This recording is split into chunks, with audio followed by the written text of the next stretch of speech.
అవని stories. రంగంపేటలో సంత జరుగుతోంది. జనాలందరూ చాలా హడావిడిగా ఉన్నారు. ఆ సందడిలోని అవని ఒకచోట కూరగాయలు తీసుకుంటూ ఉండగా అప్పుడే అక్కడికి లక్ష్మి అనే ఆమె వచ్చింది. ఆమెను చూసి లక్ష్మి పలకరించింది. అవని, బావున్నావమ్మా? ఎక్కడుంటున్నారు? ఇప్పుడు అసలు కనపడ్డమే లేదు. సొంత ఇల్లు వదిలిపెట్టి ఎందుకు వెళ్ళిపోయారు? కనీసం ఒక్క మాట కూడా నాకు చెప్పలేదు. అలా అయిపోయిందిలే పిన్నిగారు. మీరెలా ఉన్నారు? బావున్నారా? బాబాయ్ గారు ఎలా ఉన్నారు? అందరూ బానే ఉన్నారమ్మా. ఆ ఇంటిని అలా ఎందుకు వదిలేశారు? కనీసం అద్దెకైనా ఇవ్వచ్చు కదా. ఇవ్వాలి పిన్ని, చూస్తున్నాం. ఆ విషయం గురించి ఆలోచించాలి. అన్నట్టు మీరెక్కడున్నారో చెప్పలేదు. ఆ ఇంటిని వదిలిపెట్టారు, ఎక్కడ ఉంటున్నారో కూడా ఇంకా చెప్పలేదు నువ్వు. ఆ ఇంటిని వదిలిపెట్టడానికి చాలా సమస్యలున్నాయి పిన్ని.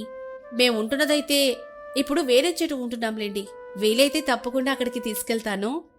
ఎప్పుడో తీసుకెళ్ళవెందుకమ్మా? నేనిప్పుడే వస్తా నీతో పాటు. నన్ను తీసుకెళ్ళు. నీకు ఎలాంటి అభ్యంతరం లేకపోతేనే. సరే పిన్ని, ఇప్పుడే తీసుకెళ్తాను. కూరగాయలు తీసుకుని లక్ష్మిని వెంటబెట్టుకుని తన ఇంటి వైపుకి బయలుదేరింది అవని. తను కొంచెం దూరం వెళ్లి అడవి మార్గంలోకి వెళ్తూ ఉండగా లక్ష్మికి అనుమానం వచ్చింది. ఏంటవని, ఏంటి అడవి మార్గంలోకి తీసుకెళ్తున్నావు? ఇప్పుడు మా ఇల్లు ఇక్కడే ఉందిలేండి పిన్ని, రండి, భయపడకండి, కంగారేం పడకండి. అలా ఆమెను కొండ ప్రాంతం వైపుకు తీసుకెళ్లింది. అక్కడి కొండ కింద ఉన్న ఓ ఇంట్లో అవని భర్త సురేష్, అత్త శాంతమ్మ, మావ రంగయ్య ఉన్నారు. వాళ్ళని చూసి లక్ష్మి ఆశ్చర్యపోయింది. ఏంటి మీరు ఇక్కడ నివాసం పెట్టుకుంటున్నారు? ఎందుకంత కర్మం మీకమ్మా? ఈ కొండ ప్రాంతాన్ని ఇల్లులాగా మార్చుకొని ఇక్కడ బ్రతకాల్సిన అవసరం ఏముంది చెప్పండి? బంగారం లాంటి ఇల్లు పెట్టుకొని. ఎందుకమ్మా బంగారం లాంటి ఇల్లు? అది ఉన్నా మమ్మల్ని ప్రేమగా పలకరించే వాళ్ళు ఎవ్వరూ లేరు. మేము ఎప్పుడు ఒంటరి వాళ్ళమే కదా, అందుకే ఒంటరిగా బ్రతకాలని ఇక్కడికి వచ్చాం. అసలు ఏమైంది వదిన గారు? దాని గురించి ఏం అడుగుతావులే వదిన గారు, వదిలేయండి. రాక రాక మా ఇంటికి వచ్చారు, భోజనం చేసి వెళ్లాల్సిందే. నేను భోజనం చేస్తాను గాని ముందు విషయం చెప్పండి. అబ్బా చెప్తాంలే పిన్ని, నువ్వు ముందు భోజనం చెయ్యి. భోజనం చేసిన తర్వాత మనం తీరిగ్గా మాట్లాడుకుందాం. అవని అలా అనడంతో లక్ష్మి సరే అని ఒప్పుకుంది. ఇక కోడలు, అత్తయ్య ఇద్దరు కలిసి త్వరగా భోజనం తయారు చేశారు. అందరూ కలిసి భోజనం చేస్తూ మాట్లాడుకోవడం మొదలెట్టారు. భోజనం చాలా బాగుందమ్మా. ఇంతకీ విషయం చెప్తేనే కదా నేను కూడా సంతోషపడతాను. ఏం లేదు పిన్ని, మీరు మీ అబ్బాయి దగ్గరికి వెళ్ళిన తర్వాత మన ఇంటి దగ్గర చాలా జరిగాయి. ఏంటమ్మావే? ఇంట్లో నా భర్తకి, మావయ్యకి ఒకేసారి విపరీతమైన జ్వరం వచ్చింది. అది కూడా అర్ధరాత్రి సమయంలో. నేను పక్కింటికెళ్ళి తలుపులు కొట్టి వాళ్ళని సాయం అడిగాను, కానీ వాళ్ళు సాయం చేయలేదు. ఇక నేను, అత్తయ్య ఇద్దరం కలిసి మావయ్య గారిని, సురేష్ని హాస్పిటల్లో చేర్పించాం. అక్కడ డాక్టర్ గారు పరీక్షించి ఇద్దరికి ఫుడ్ పాయిజన్ అయిందని చెప్పారు. ఏం తిన్నారు ఇద్దరు? లేదండి, ఎప్పుడు ఇంట్లోనే తినేవాళ్ళు. ఈరోజు ఎవరో భోజనానికి పిలిచారని అక్కడికి వెళ్లారు. అక్కడ భోజనం చేసి వచ్చిన తర్వాత ఇలా అయింది. సరే, మీరేం కంగారు పడకండమ్మా, నేను చూసుకుంటాను అని చెప్పి డాక్టర్ ట్రీట్మెంట్ మొదలు పెట్టారు. కొంత సమయం తర్వాత బయటకు వచ్చి అసలు విషయం చెప్పారు. చూడండి, వాళ్ళకి ఎవరో కావాలని ఫుడ్ పాయిజన్ కల్పించారు. ఇప్పుడు వాళ్ళిద్దరు క్షేమంగానే ఉన్నారు, భయపడాల్సిన అవసరమే లేదమ్మా. ఆ మాట వినగానే నేను, అత్తయ్య ఆశ్చర్యపోయాం. ఏంటి, ఎవరో ఫుడ్ పాయిజన్ ఇచ్చారా? వామ్మో, మనల్ని చంపాలనుకున్న వాళ్ళు ఎవరవని? మనకు శత్రువులు ఎవరున్నారమ్మా? అవునత్తయ్య, నాకు అదే అర్థం కావట్లేదు. మనల్ని, మన భర్తల్ని చంపాల్సిన అవసరం వాళ్ళకేముంది అని కంగారుగా మేమిద్దరం వాళ్ళ దగ్గరికి వెళ్ళాం. అప్పుడు వాళ్ళు మాట్లాడలేని పరిస్థితిలో ఉన్నారు. 2 రోజులుగా అలాగే గడిచిపోయింది. 3వ రోజు వాళ్ళు కోలుకున్నాకే వాళ్ళ దగ్గరికి వెళ్ళి అడిగాము, అసలు విషయం చెప్పండి. ఎందుకు మీరు బయట తిన్నారు? ఎవరు మిమ్మల్ని భోజనానికి పిలిచారు? చెప్పండి. మమ్మల్ని రంగయ్య మావయ్య, సీతమ్మత్త భోజనానికి పిలిచారవని మేమక్కడికి వెళ్ళాం, భోజనం చేశాం. ఆ తర్వాత ఇలా జరిగింది. అది ఫుడ్ పాయిజన్ అవ్వలేదు సురేష్, కావాలని మీకు విషం పెట్టారు. వాళ్ళు అలా ఎందుకు చేశారు? ఈ రోజు వెళ్ళి అడుగుతాను. అవని మాటలకు సురేష్ కూడా ఆశ్చర్యపోయాడు. మనల్ని చంపాల్సిన అవసరం వాళ్ళకేముందవని? మనం హాస్పిటల్ నుంచి ఇంటికి తిరిగి వెళ్ళిన తర్వాత ఈ విషయం గురించి వాళ్ళతో నిలదీసి మాట్లాడదాం అని సురేష్ చెప్పాడు. లక్ష్మి పిన్ని ఇదంతా విని, ఆ మాటలు విని ఆశ్చర్యంగా, మరి హాస్పిటల్ నుంచి వచ్చిన తర్వాత వాళ్ళని గట్టిగా నిలదీశారా? ఏం జరిగింది ఆ తర్వాత అని లక్ష్మి అడిగింది. ఏం జరుగుతుంది పిన్ని? గట్టిగా నిలదీయడమేంటి? అసలు పంచాయతీలోకి వాళ్ళని లాగాం. అప్పుడు వాళ్ళు నిజాన్ని ఊరి ముందు బయట పెట్టారు. అప్పుడు పంచాయతీలో రంగయ్య తన తప్పు ఒప్పుకున్నాడు. తప్పు చేశావు, క్షమించేసేయండి. ఎందుకంటే నా కొడుకు కోడలు సంతోషంగా ఆ పెద్ద ఇంటిని కొనాలని చూశారు. కానీ మధ్యలో ఈ కుటుంబం వాళ్ళొచ్చి దాన్ని ఎక్కువ రేట్ పెట్టి తీసుకున్నారు. అది కడుపులో పెట్టుకునే మేము ఈ పని చేశాం. వీళ్ళు చచ్చిపోతే ఆ ఇంటిని మళ్ళీ మా కొడుకు కోడలు కొనొచ్చని అలా చేశాం. ఊరి పెద్ద సుబ్బయ్య ఆ మాటలు విని ఆగ్రహంతో ఊగిపోయాడు. సుబ్బయ్య, ఎంత పని చేశారు! మీ స్వార్థం కోసం 2 ప్రాణాలు బలి తీయాలని కోరుకున్నారా మీరు? ఈ ఊర్లో ఉండడానికి అసలు వీల్లేదు. మర్యాదగా ఈ ఊరిని వదిలిపెట్టి వెళ్ళిపోండి. ఏదో పొరపాటు జరిగిపోయింది. ఇక మీదట అలాంటి పొరపాటు జరగవు. మమ్మల్ని సొంత ఊరు వదిలిపెట్టి వెళ్ళమంటే ఎక్కడికి వెళ్తాం చెప్పండి? ఇవన్నీ కూడా తప్పు చేసే ముందు ఆలోచించాలి రంగయ్య, తప్పు జరిగిపోయిన తర్వాత కాదు. అప్పుడు అవని ముందుకొచ్చి ఊరి పెద్దను వేడుకుంది. అయ్యా ఊరి పెద్దగారు, వాళ్ళని క్షమించి వదిలేయండి. అన్నిటికీ కారణం ఆ ఇల్లే కాబట్టి ఆ ఇల్లుని వాళ్ళకి తిరిగిచ్చేస్తాం. మాకెంతో కొంత డబ్బునివ్వమని చెప్పండి. శిక్ష అనుభవించాల్సిన కుటుంబం ఇంత మర్యాదగా మాట్లాడంతో మిమ్మల్ని వదిలేస్తున్నాం. ఇక ఇంటి సమస్య గురించి కూడా ఆలోచించి నిర్ణయం తీసుకోండి. కాని శాంతమ్మకు మాత్రం ఆ నిర్ణయం నచ్చలేదు. అయ్యో నా కోడలు ఏదో పొరపాటుగా అలా మాట్లాడిందేమో గాని ఇల్లు నమ్మడం అయితే నాకిష్టం లేదు. కొంచెం సమయం అయితే ఇవ్వండి, దీని గురించి ఆలోచిస్తాం. అప్పటిదాకా మేము ఈ ఊర్లో గాని చుట్టుపక్కల గాని ఉండం. శిక్ష అనుభవించాల్సింది వారు కదమ్మా, మీరెందుకు అలా శిక్ష అనుభవించాలి? అసలు మీరెందుకు అలా అనుకుంటున్నారు? మేమేమి మీ శిక్ష అనుభవించలేదు ఊరి పెద్దగారు. భగవంతుడు ఎవరికి ఏ శిక్ష విధించాలో ఆయనకు తెలుసు. ఆ శిక్ష ఖచ్చితంగా అందిస్తాడు. కాకపోతే మేము గట్టిగా నమ్మిన నా అనుకున్న వాళ్లే మమ్మల్ని ఎంత పెద్ద మోసం చేస్తే తట్టుకోలేకపోతున్నాం. అందుకే కొన్ని రోజులు ఈ మేకవన్నే పులుల నుంచి దూరంగా వెళ్లాలని నిర్ణయించుకున్నాం. అంతే తప్ప మరేమీ ఆలోచన లేదయ్యా. సరే, మీ నిర్ణయానికి వదిలేస్తున్నాం. త్వరగా ఆ ఇంటి విషయం కూడా చెప్పండి అని పంచాయతీలో తేల్చి చెప్పారు. అప్పటినుంచి మేము ఆ ఊరు నుంచి దూరంగా వచ్చి ఇక్కడ ఉంటున్నామని జరిగిన విషయమంతా చెప్పింది అవని. ఆ మాటలు విని లక్ష్మి కళ్లల్లో నీళ్లు తిరిగాయి. అయ్యయ్యో, ఆ రోజు నేనక్కడ ఉండాల్సిందే. ఇదంతా జరిగినప్పుడే కదా ఆ కుటుంబాన్ని మరింత గట్టిగా అడిగేదాన్ని. పోనీలే, భగవంతుడు మంచి వాళ్లకు ఎప్పుడు మంచే చేస్తాడు. మీరిక్కడ ఉంటున్నారు కదా, మీరిక్కడి నుంచి తిరిగి గ్రామానికి వస్తారులే, అంతా మంచే జరుగుతుంది చూడండి. మాకు గ్రామానికి తిరిగి రావాలని అస్సలేదు పిన్ని. మాకు ఇక్కడే సంతోషంగా ఉంది. మమ్మల్ని ఎవరూ ఒక మాట అనరు, మమ్మల్ని ఎవరూ పట్టించుకోరు. ఏదైనా అవసరం ఉంటే మాలో మేమే చూసుకుంటాం.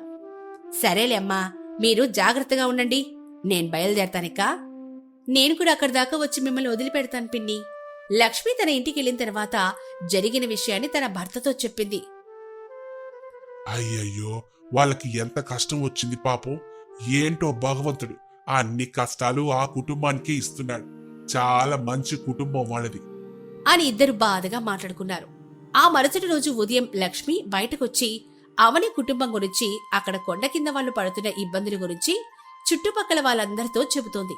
కాని అక్కడున్న వాళ్ళందరూ ఆమె చెబుతున్న బాధల గురించి వినకుండా ఆ కొండ ప్రాంతం ఇల్లు అద్భుతంగా ఉంది అన్న మాటనే పట్టుకున్నారు. మమ్మల్ని కూడా అక్కడికి తీసుకెళ్ళండి పినిగారు. ఆ కొండ కింద ఇల్లు ఎలా ఉందో చూడాలనుంది. అవునవును అత్తయ్య గారు, మా అమ్మని కూడా అక్కడికి తీసుకెళ్ళండి. వాళ్ళ మాటలు విని లక్ష్మి మనసులో చాలా బాధపడింది. నేనేదో వాళ్ళ పడుతున్న బాధల గురించి చెప్తే వీళ్ళేంటి నన్ను ఇక్కడికి తీసుకెళ్లి అక్కడికి తీసుకెళ్ళమని అడుగుతున్నారు. ఆ ఇల్లు చూడాలని వీళ్ళకి ఎంత కుతూహలంగా ఉందా. ఛీ, మనుషులు ఎంత స్వార్థంగా ఆలోచిస్తారా అని అనుకుంటూ లక్ష్మి గట్టిగా వాళ్లతో ఇలా అనింది. అక్కడ కూడా వాళ్ళని ప్రశాంతంగా బ్రతకనివ్వకూడదని మీరు గట్టిగా నిర్ణయించుకున్నారా? దయచేసి ఇక్కడి నుంచి వెళ్ళిపోండి. నేను వాళ్ళ కష్టాల గురించి చెప్తుంటే మీరు మాత్రం ఆ ఇంటిని చూడాలని ఆశపడుతున్నారు. అలా వాళ్ళని తిట్టి అక్కడి నుంచి పంపించేసింది. ఆ మాటలన్నీ చాటుగా అటుగా వెళ్తున్న రంగయ్య, సీతమ్మ విన్నారు. వాళ్ళ మాటలు విని రంగయ్య చాలా బాధగా ఇంటికెళ్లి తన భార్యతో ఇలా అన్నాడు. సీతమ్మ, మనం చేసిన తప్పు వల్ల ఒక మంచి కుటుంబం చాలా బాధపడుతుంది. మనం నిజంగానే చాలా ఘోరమైన పని చేయడానికి సిద్ధపడ్డాం. 2 నిండు ప్రాణాలను తీయాలని చూసినా వాళ్ళు మనల్ని శిక్షకు అర్హులు కాకుండా కాపాడారు. అంత మంచి కుటుంబాన్ని మన ఊరు నుంచి బయటకు పంపాం. వాళ్ళిప్పుడు ఆ కొండ ప్రాంతంలో కష్టాలు పడుతున్నారు. నిజమేనండి, నిజానికి శిక్షకు అర్హులం మనం కదా. ఒకసారి ఆ కుటుంబం దగ్గరికి వెళ్ళి మాట్లాడదామండి. అని అనుకుంటూ వాళ్ళు లక్ష్మి దగ్గరికి వెళ్లి వివరాలు అడగాలని నిర్ణయించుకున్నారు. మరుసటి రోజు రంగయ్య సీతమ్మ ఇద్దరూ లక్ష్మి దగ్గరికి వెళ్లారు. లక్ష్మి, ఆ అవని వాళ్ళు ఎక్కడుంటున్నారో ఆ చిరునామా చెప్తావమ్మా? ఆ మాట వినగానే లక్ష్మికి కోపం వచ్చింది. ఎందుకు అక్కడికి కూడా వెళ్ళి విషం పెట్టి వాళ్ళని చంపుతారా ఏంటి? అలా కాదు లక్ష్మి వదిన, మేం చేసిన తప్పు మాకు తెలిసొచ్చింది. అందుకే వాళ్ళను క్షమాపణ కోరుకుని మళ్ళీ మన గ్రామానికి తీసుకురావాలని మా ప్రయత్నం. అంతేగాని మమ్మల్ని తప్పుగా అర్థం చేసుకోవద్దు. మీరు చెప్తున్నది నిజమేనా? నిజంగా నిజం లక్ష్మి. సరే, నేను మీ మాటలు నమ్మి వాళ్ళ దగ్గరికి మిమ్మల్ని తీసుకెళ్తున్నాను అని లక్ష్మి వాళ్ళను వెంటబెట్టుకొని అవని ఇంటికి బయలుదేరింది. రంగయ్య కుటుంబాన్ని చూడగానే అవని ముఖం కోపంతో ఎర్రబడిపోయింది. ఎందుకొచ్చారు మీరిక్కడికి? పిన్ని, నువ్వు వీళ్ళని ఎందుకు తీసుకొచ్చావు ఇక్కడికి? మళ్ళీ మమ్మల్ని చంపడానికి వచ్చినట్లున్నారు. మమ్మల్ని ఇక్కడ కూడా ప్రశాంతంగా వదిలిపెట్టరా? అవును, ఎవ్వరం చూస్తుంటే అలాగే ఉంది అవనే. మీకు అసలు సిగ్గులేదు? మా ప్రాణాలు తీయాలని చూసి కూడా మళ్ళీ మా కళ్ళ ముందుకే వస్తారా అంటూ శాంతమ్మ వాళ్ళని తిట్టడం మొదలుపెట్టింది. అప్పుడు రంగయ్య తన భార్యను వారించాడు. దయచేసి మీరు వాళ్ళని ఏం అనకండి. వాళ్ళు అసలు ఎందుకు వచ్చారో ఆ విషయం కనుక్కుందాం. అప్పుడు రంగయ్య చేతులు జోడించి, మమ్మల్ని క్షమించమని కోరడానికి వచ్చాం. మా వల్ల మీరు చాలా ఇబ్బంది పడ్డారు. మేం చేసింది ఘోరమైన పాపం. మా వల్ల మీరు కొండ ప్రాంతంలో ఇలా ఉండడం మాకిష్టం లేదు. మీ కాళ్ళు పట్టుకుంటాను. దయచేసి మీరు గ్రామానికి తిరిగి వచ్చేయండి. భలేగా ఉంది. మీలాంటి వాళ్లే కర్రతో కొట్టి దెబ్బ తగిలిందా అని అడిగారంట. అలా ఉంది మీ వరుస చూస్తుంటే. మా బతికేదో మేం బతుకుతున్నాం కదా, మీరెందుకు ఇక్కడికొచ్చారు? దయచేసి మీరిక్కడి నుంచి వెళ్ళిపోండి. మా వల్ల మీరిక్కడ ఉంటున్నారు, అందుకే మేము ఈ నిర్ణయం తీసుకున్నాం. మీరు గనక తిరిగి గ్రామానికి రాకపోతే మేం ఊరొదిలి వెళ్ళిపోతాం. వదిలిపెట్టి వెళ్ళిపోండి, మాకే సంబంధం. మీరు ఎక్కడుంటే మాకెందుకు, ఎలా ఉంటే మాకెందుకు. మర్యాదగా ఇక్కడి నుంచి వెళ్ళండి అని శాంతమ్మ గట్టిగా అరిచింది. రంగయ్య సీతమ్మలకు ఏం చేయాలో అర్థం కాక చాలా బాధగా అక్కడి నుంచి వెళ్ళిపోయారు. వాళ్ళేదో మాట్లాడదామని ప్రాధేయపెడితే నేనే ఇక్కడికి తీసుకొచ్చాను. నా వల్ల మీకు ఇబ్బంది కలిగితే క్షమించండి. పర్వాలేదు పిన్ని, వాళ్ళ తప్పు ఇప్పటికైనా తెలుసుకున్నారు, అది చాలు.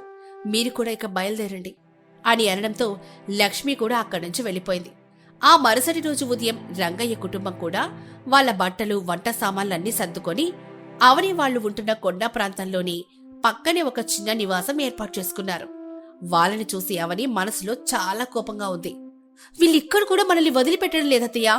వీళ్ళ వల్ల ఎక్కడికెళ్ళినా మనకు ప్రశాంతతే ఉండదా? రంగయ్య సీతమ్మ అక్కడే పక్కన ఉండడం ఇష్టం లేని శాంతమ్మ ఒకరోజు వాళ్ళని గట్టిగా నిలదీసింది. అసలు ఎందుకొచ్చారు మీరిక్కడికి? మమ్మల్ని ఎందుకు ఇలా ఇబ్బంది పెడుతున్నారు? ఏవీ లేదు వదిన గారు. దయచేసి మీరిక్కడి నుంచి గ్రామానికి వెళ్తే మేము చాలా సంతోషపడతాం. మేం చేసిన తప్పుకి మీరు శిక్ష అనుభవించడం మాకు నిజంగా ఇష్టం లేదు. దయచేసి మీరిక్కడి నుంచి గ్రామానికి వెళ్ళండి, లేదంటే మేము ఇక్కడే ఉంటాం. వాళ్ళలా మొండి పట్టడంతో అవని కూడా ఒక నిర్ణయానికి వచ్చింది. సరే, మనం ఇక్కడి నుంచి వెళ్ళిపోదాం. వీళ్ళ పక్కన ఉండకూడదనే కదా మనం ఇక్కడికి వచ్చింది. ఇప్పుడు వీళ్ళిక్కడికే వచ్చారు కాబట్టి మనం మన గ్రామానికి తిరిగి వెళ్ళిపోవడం మంచిది.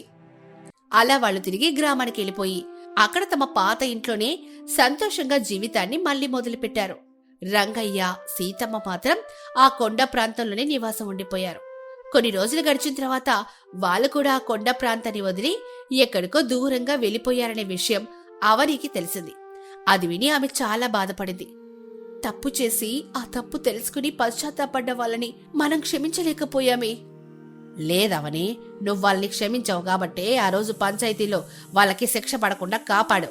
వాళ్ళు చేసిన తప్పు వాళ్ళకి అర్థమైంది కాబట్టే మనకి ఇబ్బంది కలగకూడదని వాళ్ళు ఎక్కడికో దూరంగా వెళ్ళిపోయారు. ఇక వాళ్ళ సంగతి వదిలేయ్. అప్పటినుంచి అవని కుటుంబం గ్రామంలో సంతోషంగా ఉండిపోయారు. దూరంగా వెళ్లిపోయిన రంగయ్య సీతమ్మ కూడా తమ తప్పు దిద్దుకున్నామనే తృప్తితో ఒకచోట సంతోషంగానే ఉంటారు. వెంపల్లి అనే చిన్న గ్రామం ఉండేది. ఆ గ్రామం పచ్చని పొలాలు, చిన్న చిన్న ఇళ్లు, చక్కగా ఎవరి పనుల వాళ్ళు మునిగిపోయేవాళ్లు. సాయంత్రం అయ్యేసరికి అందరూ రచ్చబండ దగ్గర కూర్చొని మాటలు చెప్పుకునేవారు. అలా ఓ రోజు ఆ ఊర్లో కొందరు, ఏంట్రా కబుర్లు అంతా ఒకే చోటు చేరారు? ఈరోజు ఊర్లో ఏదైనా విశేషం జరిగిందా ఏంటి? విశేషం అంటే చిన్నదే కాదు, పెద్ద విశేషమే జరిగిందిరా. అవునా? మన ఊర్లో నాకు తెలియకుండా అంత పెద్ద విశేషం ఏమై ఉంటుందబ్బా? పైగా నేను ఈరోజు ఊరు విడిచి బయటకు కూడా వెళ్ళలేదే. విశేషం అంటే మరేం లేదురా, వీడు అలానే అంటాడులే. విషయం తెలిసిన తర్వాత నువ్వే చెప్పు చెన్నయ్య. అబ్బా, ఇంతకీ అసలు విషయం ఏంటో చెప్పండి రా బాబు. మరేం లేదురా, మన సుబ్బమ్మ ఉంది కదా, ఆవిడ ఈరోజు ఓ కుక్కకు పాలు పోసిందట. అవునా? హహ, అయితే ఇది నిజంగా పెద్ద విశేషమే. అని ముగ్గురు నవ్వుకుంటూ ఉంటారు. ఇంతలో ఊరి పెద్ద ప్రసాదరావు అతని భార్య కామాక్షి అక్కడికొస్తారు. ఏమిట్రా ముగ్గురు ఒకే చోట చేరి ఏం చేస్తున్నారు? అదే ప్రసాదరావు గారు, ఆ సుబ్బమ్మ గురించే మాట్లాడుకుంటూ ఇలా.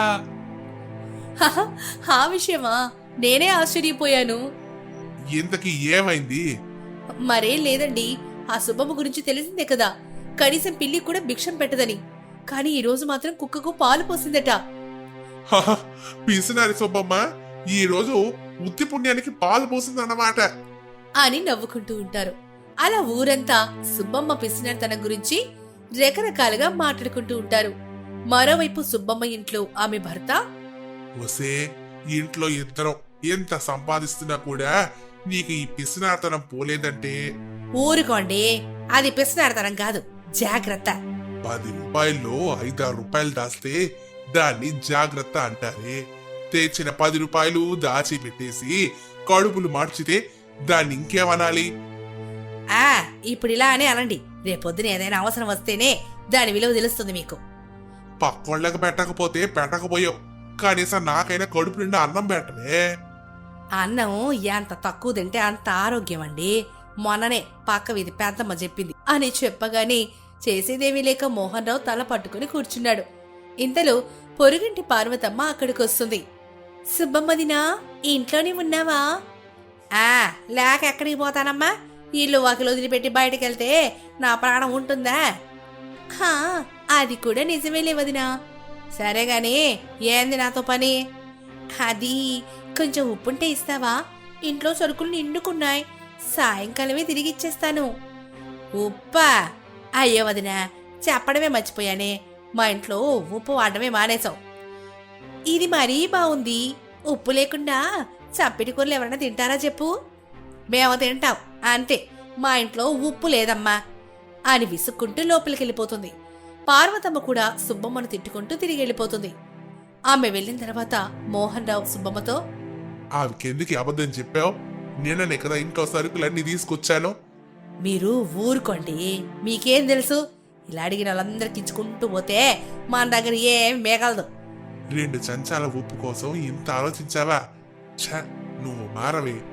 సరేనండి, అన్నం వడ్డిస్తాను. నువ్వు పెట్టే అన్నం మొదలు తినడం కంటే వస్తువులు ఉండడం మంచిది లేవే అని కోపంగా పొలానికి వెళ్ళిపోతాడు. అలా అతను వెళ్ళిపోయిన తర్వాత సుబ్బమ్మ ఇంట్లో ఉన్న ఓ పెద్ద పెట్టె తెరుస్తుంది. అందులో డబ్బు, బంగారం, నగలు, నాణేలు చాలా ఉంటాయి. వాటిని చూస్తూ, అబ్బా, ఇలా ఇదంతా చూస్తుంటే ఎంత బాగుందో, ఎంత సంపద ఉంటే మా భవిష్యత్తు చాలా బాగుంటది అని తనలో తాను మురిసిపోతూ ఉంటుంది. ఈలోపు మళ్ళీ పార్వతమ్మ అక్కడికొస్తుంది. ఆ డబ్బంతా చూస్తుంది. అమ్మో అమ్మో అమ్మో, ఎంత డబ్బులు, ఎన్ని నగలు! ఇంత డబ్బు పెట్టుకొని 2 చెంచాల ఉప్పు ఇవ్వలేకపోయావా వదినా? ఏంటి నువ్వు సప్పుడు చేయకుండా వచ్చేసావు లోపలికి? పోయేటప్పుడు మూట కట్టుకుని పోతావా ఏంటి? సాటి మనుషులకి సాయం చేయకుండా ఇలా దాచుకుంటూ పోతే నీకే వస్తుంది చెప్పు?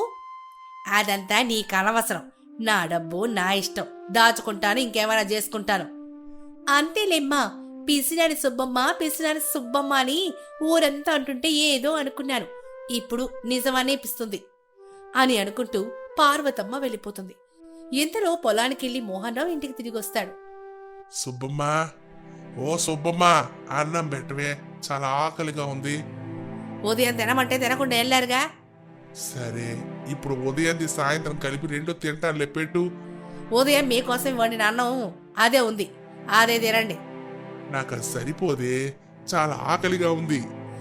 అదే ఉంది, తింటే తినండి, లేకపోతే మానేయండి అని అనడంతో మోహన్ రావు బాధపడతాడు. ఆ కొంచెం అన్నం తిని సగం ఆకలితో అలా వీధిలోకొచ్చి కూర్చుంటాడు. అంతలో ఇంటి ముందు పార్వతమ్మ, కామాక్షి మాట్లాడుకుంటూ వెళ్తారు. చూసావా వదినా, ఆ సుబ్బమ్మకు కనీసం గుమ్మ ముందు ముగ్గు కూడా పెట్టలేదు. అవును వదినా, ఎక్కడ ముగ్గు పిండి అయిపోతుందో అని ఆదా చేస్తున్నట్టుంది. పాపం మోహన్ రావు అన్నయ్య ఎంత సంపాదించి ఏం ఉపయోగం, కనీసం మనశ్శాంతి కూడా లేకుండా పోతోంది. నిజమే వదినా, అయినా అందరికీ తెలిసిన భాగవతమేగా, ఎప్పుడు మారుతుందో ఏమో ఈ సుబ్బమ్మ అంటూ అందరూ మాట్లాడుకుంటూ ఉండడంతో మోహన్ రావు బాధ కాస్త ఇంకా ఎక్కువ అవుతుంది. ఆ రాత్రి సుబ్బమ్మ, ఓ సుబ్బమ్మ, ఏమిటండి మీకు అలా అన్నం తిన్నారుగా, ఇంకేం కావాలి మీకు? అది కాదే, 2 రోజుల్లో మన అబ్బాయి రఘు ఇంటికి వస్తాడు. ఓ అవునా, అయితే వాడు తీసుకుని వచ్చే డబ్బు జాగ్రత్తగా దాచాలి. సరే, నీ ఇష్టం వచ్చింది చెయ్యి, కానీ వాడికి కూడా నాకు పెట్టినట్టు కాకుండా కడుపు నిండా భోజనం పెట్టు చాలు. ఊరుకోండి, వాడు పట్టణంలో తిండికి అలవాటు పడి ఉంటాడు, మన తిండి ఎక్కడ తింటాడో. పిల్లోడికి తిండి పెట్టడానికి కూడా ఏంటే నువ్వు? ఇది మరీ బాగుంది, నేనేదో 3 పుట్ల పోస్తలు ఉంచుతున్నట్టు మాట్లాడుతున్నారుగా. రేపొద్దున ఇంటికొచ్చే కోడల దగ్గర కూడా ఇలాగే ఉంటే 2వ రోజు తిరిగి వెళ్ళిపోతుంది. కోడలా? కోడలంటే గుర్తొచ్చిందండి, మన కొడుక్కి పెళ్లి చేస్తే ఎలా ఉంటుంది? దేనికే, వచ్చే ఆ పిల్ల ముందు కూడా మన పరువు పోతుంది. మన పరువు మనం తీసుకోవడానికా? అని విసుక్కుంటూ నిద్రపోతాడు. సుబ్బమ్మకు మాత్రం తన కొడుక్కి పెళ్లి చేయాలని ఆశపడుతుంది. 2 రోజులు గడుస్తాయి. సుబ్బమ్మ కొడుకు రఘు ఇంటికొస్తాడు. రా నాన్న, రఘు రా, ప్రయాణం బాగా జరిగిందయ్యా? బాగానే జరిగిందమ్మా. ఏది ఆ సంచి ఇలా ఇవ్వు, లోపల పెడతాను. పర్లేదమ్మా, నేను పెడతానులే. ఒరే, ఇచ్చేరా, పట్టణం నుంచి ఏం తీసుకొచ్చావని ఇచ్చేయి. నువ్వు ఇచ్చేదాకా ఆ సంచిని మీ అమ్మ వదలదులే. అమ్మ ఇంకా ఏం మారలేదా నాన్న?